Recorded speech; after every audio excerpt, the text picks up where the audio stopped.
안녕하세요 여러분, 부동산의 혁신투자 부욕투 채널을 운영하고 있는 디잡스입니다. 이번 영상은 청약 고수대기 프로젝트 두 번째 편입니다. 저희 부동산 어린이들, 불인이라고 하죠. 불인이들을 꼭 보셔야 됩니다. 이 영상, 그러니까 청약 고수대기 프로젝트 1편하고 2편, 세 번째 편까지 보시면 저 디잡스처럼 청약 고수가 분명히 될 수 있습니다. 그러니까 시간 투자하셔서 꼭 보시고요. 참고로 이 영상은 수도권에 분양한 아파트 중에서 청약 과열 지역, 아주 핫플레이스 인기 지역이죠.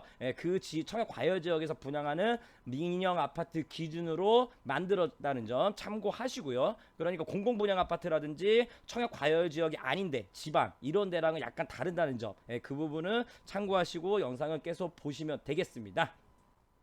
자, 청약 고수가 되려면 청약 가점을 정확히 계산할 줄 알아야 됩니다. 이거 청약 가점 잘못 계산하면 큰일 납니다. 당첨되고도 부적격 처리돼 가지고 나중에 울고 있죠. 네.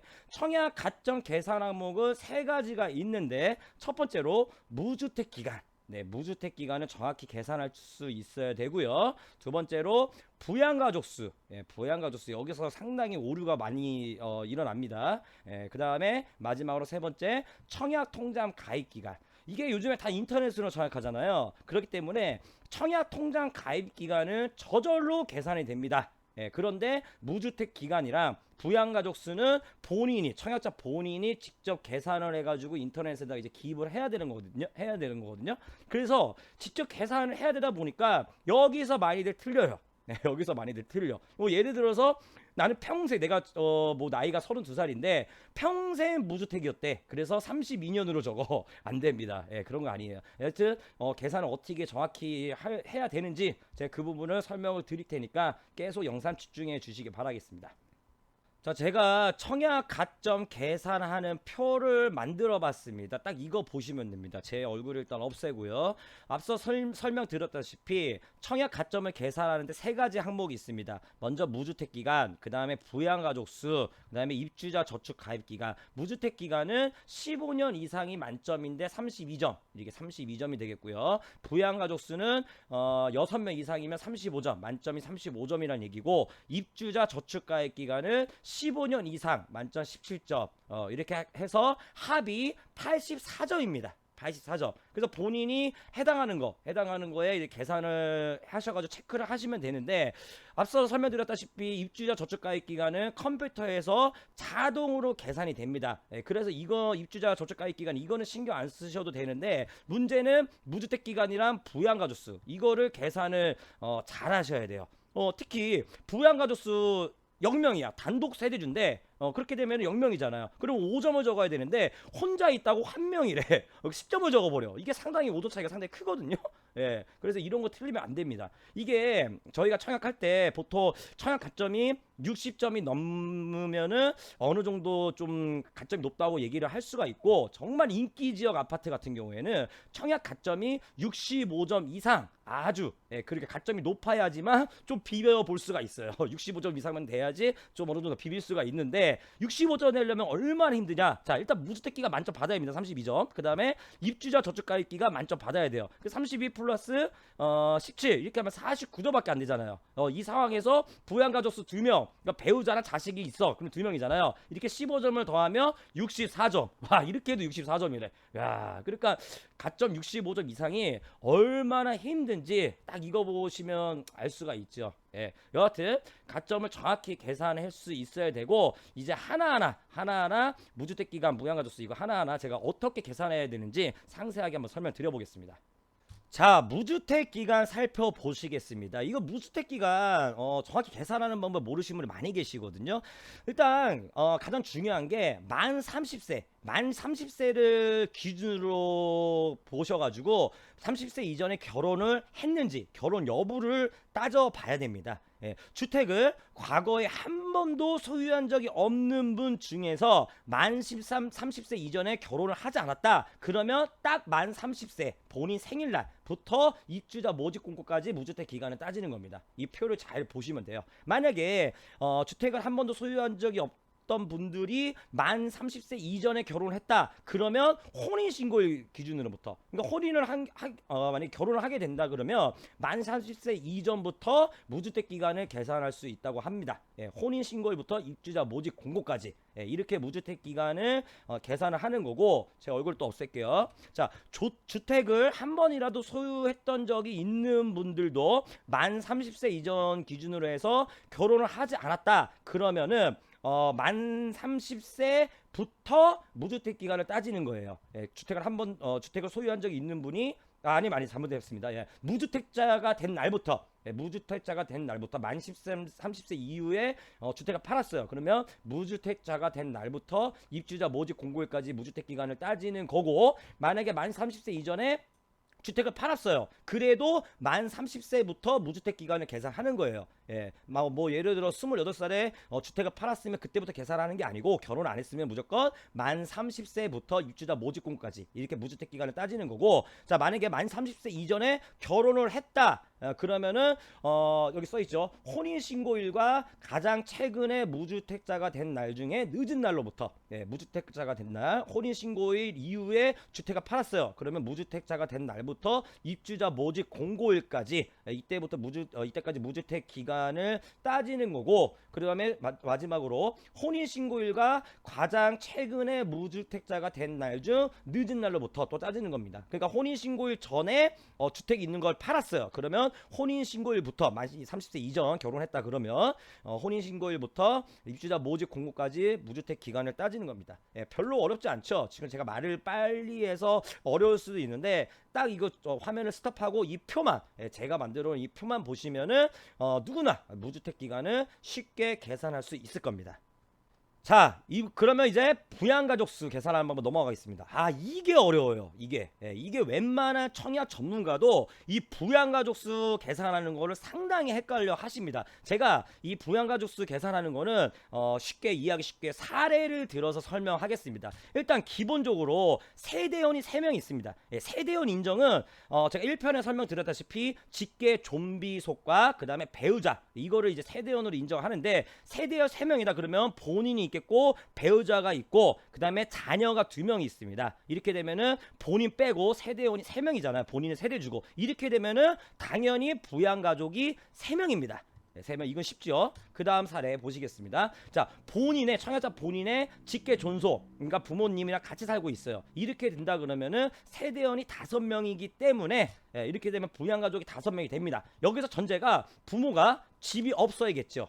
집이 있으면 말자 꽉이에요. 집이 없다는 전제로 제가 설명드리는 거고, 세 번째 사례, 세대원이 7명인 경우입니다. 자, 본인의 부모님을 모시고 배우자의 부모님, 그러니까 장인 장모까지 모시고 계셔. 그 다음에 자녀가 2명이야. 그렇게 된다 그러면 부양가족 7명, 부양가족은 6명 이상이면 만점입니다. 이런 분들한테 잡으세요. 청약자, 이분이 장인 장모까지 모시고 계시는데, 모시고 사는데 혜택을 줘야죠. 이런 분들한테는 부양가족 다 인정해드리고, 여기서도 전제 조건이 다 본인 부모님이라든지 배우자의 부모님 다 주택이 없어야 돼요. 만약에 주택이 있다, 만 60세 이상의 직계 존속의 주택이 있다, 그러면 그 사람 부양가족 수로 빼면은 또 청약이 가능합니다. 무주택자로. 그리고 다음으로 넘어가서, 자, 다음 사례 이제 보시면은 이렇게 되어 있어요. 자, 세대원이 3명인데 배우자나 자녀 2명이랑 본인이 있습니다. 세대주. 근데 세대원이 3명인데 배우자가 주민등록이 분리되어 있다. 이거 헷갈리죠. 배우자가 딴 데 살아. 배우자 딴 데 살아. 이 경우에 부양가족 수를 어떻게 계산해야 될까? 자, 세대주가 본인이라 그러면 부양가족 3명 인정이 됩니다. 제가 1편부터 강조한 게 뭐냐면, 부부는 일심동체, 죽을 때까지 한 몸입니다. 끝까지 같이 가는 거야. 떨어져 있어도 세대원은 인정됩니다. 그래서 이 경우에는 부양가족 3명이 인정되는 거고요. 다음 사례 보시면은, 자, 이렇게 돼 있어요. 본인 세대주가 있는데 자녀 1명이 해외에 친정엄마나 거주하고 있어. 지금 한국에 없지 않습니까? 그러면은 세대원이 0명입니다. 0명. 그렇게 되면은 어떻게 되냐? 부양가족이 1명이 아니고 0명. 본인 세대주라고 해가지고 본인은 빼야 되는 거죠, 부양가족. 그렇기 때문에 이런 경우에는 빵명으로 계산하는 게 맞고요. 다음 사례 보시게 되면 이렇게 돼 있어요. 자, 세대원이 6명입니다. 본인 청약자가 있고 배우자가 있고 미혼자녀 2명이 있는데, 자, 그 중에서 큰 딸이 결혼을 했어. 사이까지 같이 살고 결혼을 했어요. 그 다음에 이 딸이, 자, 손자 2명을 또 그 자녀를 낳아가지고 손자 두 명이 같이 살고 있어. 자, 이럴 경우에는 어떻게 되냐면, 자, 출가 외인이라고 해가지고요, 딸이 시집을 갔습니다. 예, 근데 아들도 마찬가지예요. 장가 가거나 시집 가면은 일단 내 자식이 아니야. 예, 그렇게 생각하시기 편합니다. 그렇기 때문에 이거 딸, 사위, 그 다음에 손자까지 인정이 다 안 됩니다. 고로 부양 가족은 3명이 되는 겁니다. 3명. 예, 3명 다시 3명이 되는 겁니다. 이거 이해 잘 하셔야 돼요. 예, 한마디로 결혼을 한 자식과 그 밑에 또 자식의 자식, 손주 부양가족 인정이 안 됩니다. 예, 이거 참고하셔야 되고 이 부분에서 헷갈리시는 분 많이 계십니다. 그럼 다음으로 넘어가서요. 자, 이번 사례는 세대원이 5명이 있는 경우에요. 자, 청약자 본인 세대주고요. 그 다음에 배우자가 있고 미혼 자녀 2명이 있는데, 자, 그 큰 장녀가 또 아들을 2명이 낳았어요. 손자가 2명이 있는데 장녀가 사망했어요. 어쩌다가. 예. 손자가 있는데 손자 부모가, 그러니까 내 자식이죠. 본인의 자식들 사망해가지고 손자 2명을 어쩔 수 없이 키웁니다. 이럴 경우에는 다 인정을 합니다. 고로 부양가족이 5명, 배우자, 미혼자녀 2명, 손자 2명, 하나, 둘, 셋, 넷, 5명이죠. 이럴 경우 인정을 해줘야죠. 아, 손주들 부모 없이 얼마나 불쌍합니까? 이런 경우에 인정을 해줘야 되는 거고요. 그 다음 사례는 세대원이 5명이 있습니다. 5명이 있는데, 자, 아버지가 세대 주세요. 자, 아버지가. 그러니까 요즘에는 이게 제가 좀 예전에 만든 자료라서 지금 이 자료가 껴졌는데, 자, 예전에는 세대원도 청약이 가능했습니다. 예, 그런데 지금은 세대주밖에 안 되죠. 이 과열 지역에서는. 어쨌든 제가 설명을 드리겠습니다. 예, 이렇게 부모님이 계시고 청약자 본인이 있고요. 그다음 배우자, 자녀 2명이 있는데 부모님을 모시고 거주를 하고 있는데 아버지가 세대주가 돼 있어요. 이럴 경우에는 아버지 빼고 부모님 빼고 본인, 배우자나 자녀 2명만 계산을 하는 겁니다. 그러니까 이럴 경우에 빨리 본인으로 세대주를 바꿔야겠죠. 그러면은 부양가족이 2명이 더 늘어나서 5명이 되는 거예요. 이런 것도 잘 체크하셔가지고 한 가족 구성원이 많은 가정에서 세대주가 누구인지도 한번 따져 보셔야 됩니다. 고로 이 경우에는 부양가족이 3명이라는 거, 아버지로 세대주가 돼 있기 때문입니다. 다음 사례를 보실게요. 자, 본인이 있고 배우자가 있습니다. 본인이 있고 배우자가 있는데 자녀가 1명 있는데 자녀가 갔다 왔어. 결혼을 하고 왔어. 돌싱이야. 이럴 경우에 어떻게 될까요? 아까도 말씀드렸잖아요. 출가 외인입니다. 이혼하고 결혼하고 돌아와도 안 쳐요. 그로 본인 세대주 입장에서 부양가족 계산할 때는 배우자 딱 1명이 되는 겁니다. 이 부분 이건 좀 헷갈리실 거예요. 다음으로 넘어가겠습니다. 자, 이번 사례는 이것도 좀 헷갈릴 수가 있어요. 세대원이 5명이에요. 근데 본인은 분리되어 있고, 본인은 딴 데 살고 있고, 본인 세대주인데 다른 데 살고 있고, 배우자는 처갓집에서 배우자의 부모님하고 자녀 2명이 이렇게 삽니다. 이럴 경우에는 본인이 청약자 입장에서 부양가족이 3명이 됩니다. 자, 아까도 말씀드렸잖아요. 부부는 일신 독채, 밑에 자식까지 따라갑니다. 그렇기 때문에 본인 기준으로 해서 배우자, 부양가족 배우자랑 자녀 2명까지 해가지고 3명 이렇게 됩니다. 만약에 배우자가 청약을 했다. 배우자가 청약을 했으면은 배우자를 세대주, 여기 지금 배우자 아빠가 지금 세대주로 돼 있잖아요. 그럼 배우자를 세대주로 한다 그러면은 부양가족 계산할 때 하나, 둘, 배우자의 부모님이랑 밑에 자식 2명이랑 남편까지 계산을 할 수가 있습니다. 그렇게 되면은 부양가족이 5명. 그러니까 배우자가 청약을 해야겠죠. 배우자로 세대를 바꿔서 이런 이런 걸 알고 계셔야지 활용을 할 수가 있고요. 다음 사례는 이거 되게 점점 복잡해지네요. 예. 청약자 본인이 있고 배우자가 있고 이혼 자녀가 있어요. 이거 앞서 설명드렸잖아요. 이혼 자녀는 치지 않습니다. 부양가족 계산하지 않습니다. 그러면 미혼 자녀는 계산을 하죠. 부양가족 수에. 근데 여기서 좀 헷갈리게 30세 이상의 미혼 자녀가 있어요. 근데 이 미혼 자녀가 30세 이상이에요. 여기 30세 이상 미혼 자녀가 1명 있는데 어디 유학 갔다 왔는데 최근에 같이 다시 집으로 들어와서 산 게 1년이 안 됐어. 이럴 경우에는 인정이 안 돼요. 부양가족 수. 그래서 고로 부양가족이 딱 2명이 되는 겁니다. 배우자나 미혼 자녀 1명. 다시 설명드릴게요. 이혼 자녀는 포함이 부양가족 수 계산이 안 되고요. 그 다음에 30세 이상의 미혼 자녀일 경우에는 주민등록상 1년 이상 계속 같이 살고 있어야지 부양가족이 인정이 됩니다. 점점 어려워지네요. 자, 다음으로 넘어가서 이건 좀 쉽습니다. 네. 청약자 본인이 있고 배우자가 있고 미혼자녀 2명이 있고 처제 2명이랑 같이 산대요. 아, 이거 처제 2명이랑 같이 살아요? 예? 처제 2명 뭐 같이 사. 네, 어쨌든 처제 2명이랑 같이 사는데 이럴 경우에는 부양가족 3명입니다. 예, 부양가족 3명. 처제들 인정 안 해요. 예, 그 처제나 형제, 친구 뭐 이런 애들 이런 사람들은 세대원이 아니고 다 동거인입니다. 예, 동거인은 부양가족이 인정이 안 돼서 고로 이렇게 이럴 경우에는 배우자랑 미혼자녀 2명 합해서 3명, 부양가족 3명만 인정이 되는 그런 케이스입니다.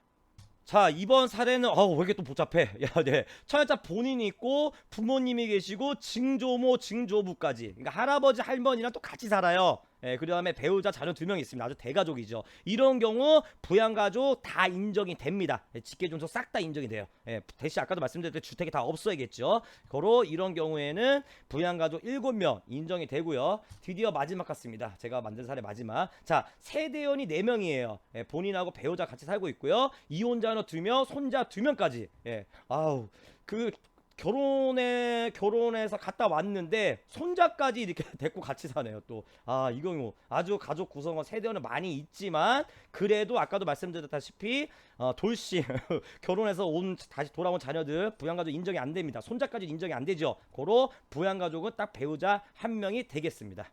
자, 이것으로 청약 고수대기 프로젝트 2번째 편 마무리를 하고 다음 이제 3편째 세 번째 편은 마지막으로 당첨자 선정 방식에 대해 설명드릴 테니 계속 끝까지 봐주시기 바라겠습니다. 감사합니다.